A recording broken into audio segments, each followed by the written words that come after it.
So I'm out here at Camp Geneva, and this is something that we're out here with a variety of our staff in different points, right? And we're out to chaplain and to invest, and really just to spend time and invest in kids and what that looks like.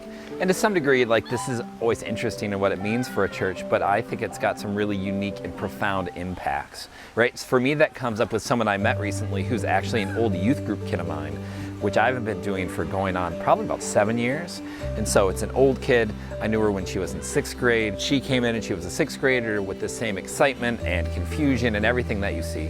And it was as we were talking and we were catching up, and it's been a long time, and she just paused and said, like, you don't know the impact that had on me, right? And she was in my last year, and then I left to go take a different call in a different position, and she talked about the impact that I had on her in ways that was really endearing, in part because it wasn't really my impact, right? Like, I was involved and present, but there was people who invested with her and stuck with her for these last few years and saw all this great transformation occur. But she accredited it to the space that was involved in the things that I did. And it just had me thinking in many ways about how so much of life and ministry and what it means for us to be disciples is that we invest in things that we never fully see the fruit of, right? That we invest in things that we never fully reap the benefits of, and that's to some degree why we're here and why we have a partnership with Geneva and why we're investing with time and resources in people, because that's where we can see a kingdom impact for what it means for us. It reminds me of a part in the scriptures from Deuteronomy where in this section it's giving a broad direction for what it is that a church is supposed to do and really the people of God are supposed to do. And it says it here in Deuteronomy chapter 6 verse 4, "Hear, O Israel, the Lord our God, the Lord alone. You shall love the Lord your God with all your heart, with all your soul, and with all your might. Keep these words that I am commanding to you today in your heart.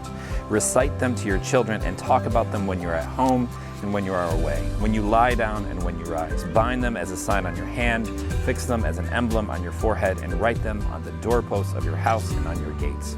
And this section, aside from being a big historic Jewish prayer and reminder, is an investment. It's an investment in future generations. It's an investment in people that we will see form into things that we actually won't see. We will help set and be part of God's story in their life and their direction, but we'll never see the fruit that comes from all of them. They are going to grow and blossom into things that produce that we will never know.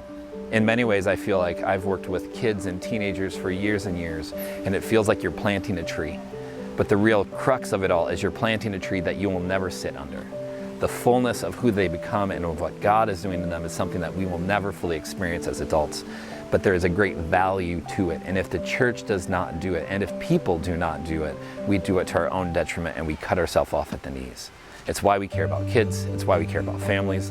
It's why we care about people in transition that are figuring things out, because it's helping them discover who God is calling them to be.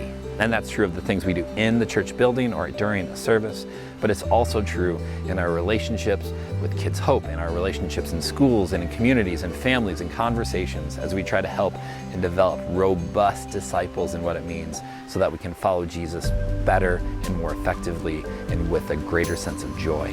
So friends, I don't know where you are. I don't know who around you needs some investment and where you have the margin to give it, but I know it's there. And I want to encourage you this day and this season to find the places where you can lean in and help plant and foster and water some trees that you will never sit under. Grace and peace, friends. Have a good week.